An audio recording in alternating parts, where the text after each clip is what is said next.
C'est un verdict qui peut avoir des conséquences politiques importantes. À l'issue d'un procès tendu, lors duquel les forces anti-émeutes ont été déployées devant la porte du tribunal, lors duquel les avocats du maire d'Istanbul ont dénoncé un déni des droits de la défense et une procédure inique, Ekrem İmamoğlu a été condamné en première instance à 2 ans, 7 mois et 15 jours de prison et à une interdiction d'exercer des activités politiques. Son crime, avoir déclaré en novembre 2019 « Ceux qui ont annulé l'élection sont des idiots ».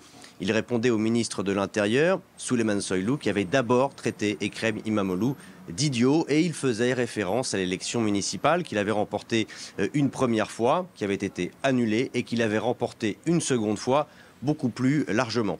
Il est condamné pour insulte à agent public. Ses avocats ont bien tenté de montrer que lors des débats politiques turcs, des mots d'oiseaux, des noms d'oiseaux étaient régulièrement prononcés par les membres de la majorité sans que cela ne donne lieu à des procès. Rien n'y a fait. La défense a aussi essayé de citer à comparaître le ministre de l'Intérieur, mais le parquet a refusé.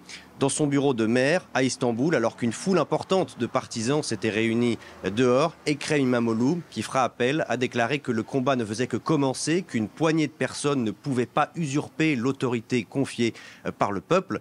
Si ce verdict couvre une nouvelle fois de doute la crédibilité, l'indépendance de l'appareil judiciaire turc, il offre aussi au maire d'Istanbul un tremplin, une visibilité importante, très populaire. Ekrem İmamoğlu n'est pas officiellement candidat à la prochaine présidentielle dans 6 mois, mais il est déjà donné vainqueur face à Recep Tayyip Erdogan par de nombreux sondages.